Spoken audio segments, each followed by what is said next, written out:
Hello, this video is all about your finances in the medium to longer term.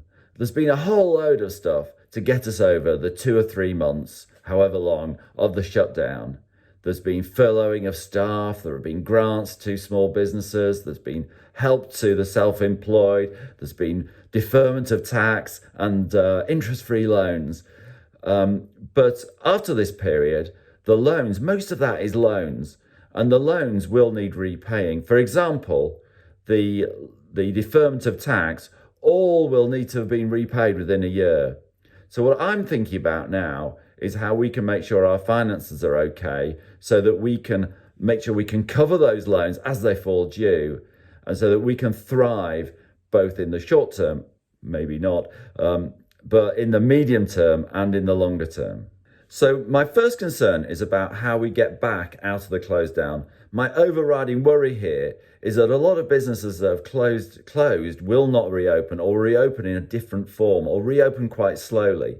So although the shutdown might be only for a couple of months, it might be 6 months before we actually get back to normal, if we ever do. So businesses need to be able to finance that prolonged period of lower activity. And what I've been really looking at is my fixed costs. So you can think about fixed costs and variable costs. The idea is that fixed costs are fixed and variable move up and down in line with your turnover. Of course, every cost is variable in the long term, because there comes a time when a contract is renewed and it becomes a variable cost again.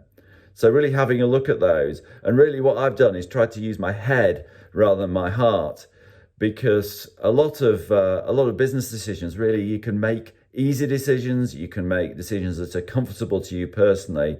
But for me, this went beyond what is comfortable and beyond what is nice, because I want to make sure that my finances are available to me and my team, and to make sure the service that we give is what I want to give over the medium and longer term. And to do that, I've got to be prepared for a long haul of lower turnover and difficult trading.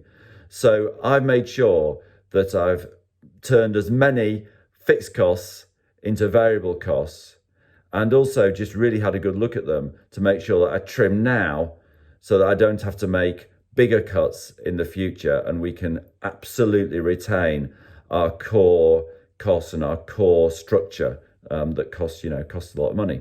I think it's really important to look at the cash flow as well, because although there is a lot of really easy credit around, not paying your VAT for a quarter, not paying your self-assessment, getting interest-free loans, all that is really good.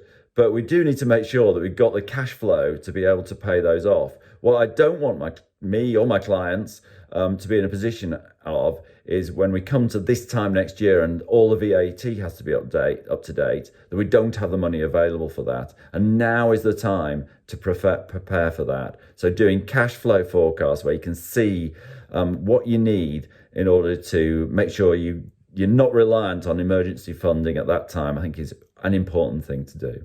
And it's an opportunity because the world always moves quickly, it's always moving fast, but now it's like it's supercharged. So the trends that have been in place, like moving to digital, home working, home delivery, and those are just the obvious ones, all of those trends are being supercharged at the moment, and there is no way that we're going back to the status quo ante. So that means that we've got an opportunity as business owners to move with that. And also it is a threat if you're reliant on the status quo as it was. For us, that means the trend in the accounting profession has always been to go to cloud-based accounting, doing things online. Now we as a firm, thankfully, we are completely cloud-based. That's so good because we can continue to support our clients through this crisis by working at home, and it was all set up. So all we needed to do was have a meeting for an hour, work out how we're going to do it, and then do it.